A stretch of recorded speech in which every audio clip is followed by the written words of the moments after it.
jage si leen déglu leen am nañ xibaar indi leen.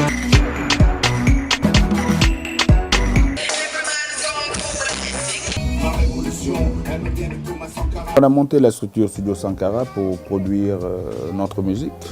Au début, il était question que ce soit juste un studio et très vite on s'est rendu compte que dans tous les corps de métier qu'on sollicite, on avait besoin d'être indépendant. J'ai eu l'idée d'ouvrir The Dancehall après être rentrée de mes études au Sénégal.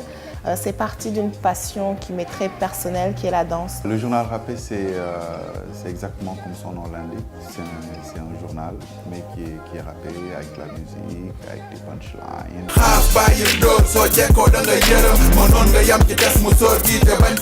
L'association Afrique Culture Urbaine, qui est première sur les cultures urbaines en Afrique. Au départ, nous, c'était une bande de copains, d'amis, une quinzaine. Aujourd'hui, nous sommes à 1250 personnes affiliées à la structure. Tous les acteurs culturels dakarois sentent cette chose qui existe depuis quelques temps déjà. C'est une sorte de renouveau avec, il y a une énergie particulière dans Dakar. Maintenant, je ne sais pas combien de temps ça va durer, ni ce qu'il va en advenir, ni ce à quoi ça va donner naissance, mais il se passe quelque chose de particulier pour la nouvelle génération de jeunes créatifs dakarois. Tout premier soir, en fait, c'était juste Rouman et moi. On a commencé, la 2S est venue, on a mis d'abord ça sur YouTube avant la télé. Google est venu, donc on est partenaire avec Google.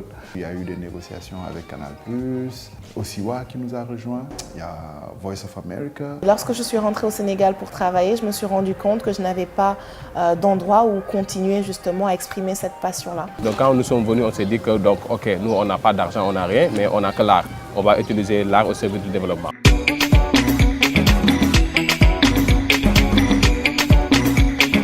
Là, on travaille aussi sur le web avec beaucoup de gens qui travaillent sur les services liés à Google, sur YouTube, des chaînes comme ça pour monétiser. Et Studio Sankara essaie de faire un peu tous ces corps de métier liés à la culture.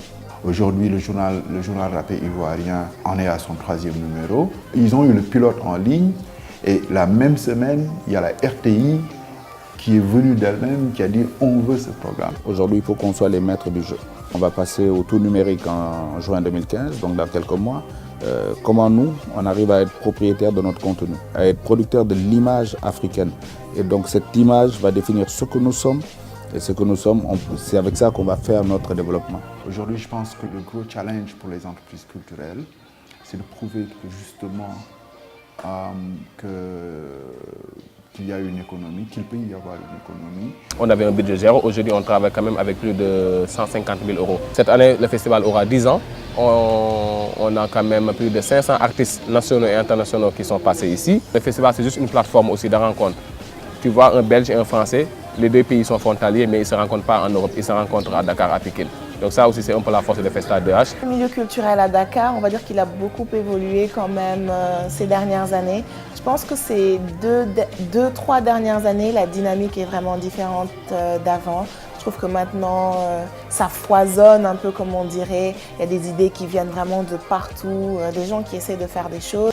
Donc aujourd'hui, on se rend bien compte que si on a envie de développer nos entreprises créatives, il faudra également savoir garder cet esprit, une orientation très marché, très terre à terre finalement.